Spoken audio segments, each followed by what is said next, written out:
નમસ્કાર મિત્રો, અમારી ગુજુગુરુજી યુટ્યુબ ચેનલમાં તમારું સ્વાગત છે।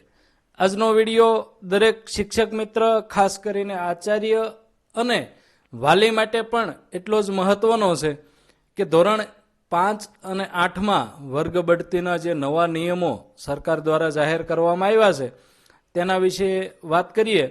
મિત્રો, જીસીઆરટી ગાંધીનગર દ્વારા તારીખ 20/4/2026ના રોજ શૈક્ષણિક વર્ષ 2025-26 માટે એક પરિપત્ર જાહેર કરવામાં આવ્યો છે, જેમાં ધોરણ 5 થી 8માં વર્ગ બઢતી આપવા અંગે કેટલીક બાબતો સ્પષ્ટ કરવામાં આવી છે। આવો જોઈએ આજના વિડીયોમાં આ બાબતો અંગે માહિતી મેળવીએ। તો મિત્રો, આરટીઈના 2012માં થયેલ ફેરફાર અને અમલીકરણ તેમજ શિક્ષણ વિભાગના 21/9/2019 અને 23/2/2023ના પરિપત્રના અમલ રૂપે શૈક્ષણિક વર્ષ 2025-26માં આ સૂચનાઓ લાગુ પડશે। ખરેખર વર્ગ બઢતી માટેના જે ધોરણો છે એ શું છે?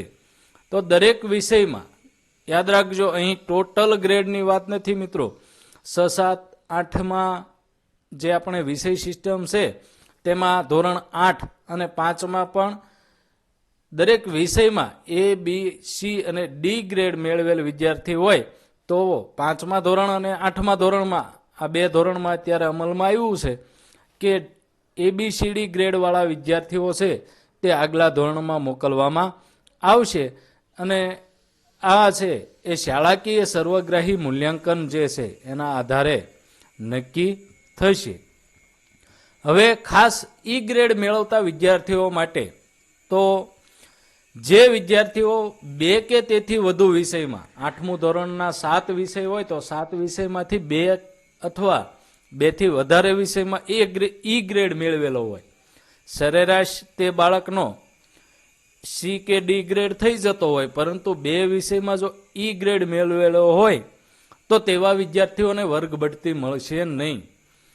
અને આ ઈ ગ્રેડ એટલે 35%થી ઓછું સિદ્ધિ સ્તર। 35%। અહીં આપણે પ્રથમ સત્રમાં 100માંથી 35 અને દ્વિતીય સત્રમાં 100માંથી 35 આ રીતના લેવાનું રહેશે। જેમ કે નમૂના રૂપ ગ્રેડ પત્રક પણ અહીં આપેલું છે કે જો તમે 100 ગુણમાંથી જોતા હો તો ઈ ગ્રેડ છે એ 34 ગુણે આવે અને 200 ગુણનું જ્યારે કરીએ ત્યારે 69 આવે।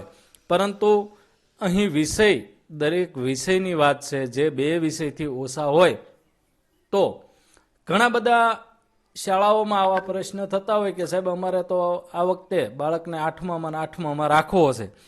તો મિત્રો, અહીં ઈ ગ્રેડ આવવાથી બાળક છે એના એ ધોરણમાં ભણશે નહીં, એની પણ સ્પષ્ટતા પરિપત્રમાં કરેલી જ છે કે પરિણામ જાહેર થયા બાદ જેને ઈ ગ્રેડ આવ્યો હોય તેવા વિદ્યાર્થીઓને 2 માસ સુધી ઉપચારાત્મક શિક્ષણ આપવાનું છે અને ત્યારબાદ ફરી વખત શાળા કક્ષાએ એની પુનઃ કસોટી લેવામાં આવશે અને આ પુનઃ કસોટીમાં પાસ થાય એટલે કે અપેક્ષિત સ્તર મેળવે તો તેને વર્ગ બઢતી આપવાની રહેશે।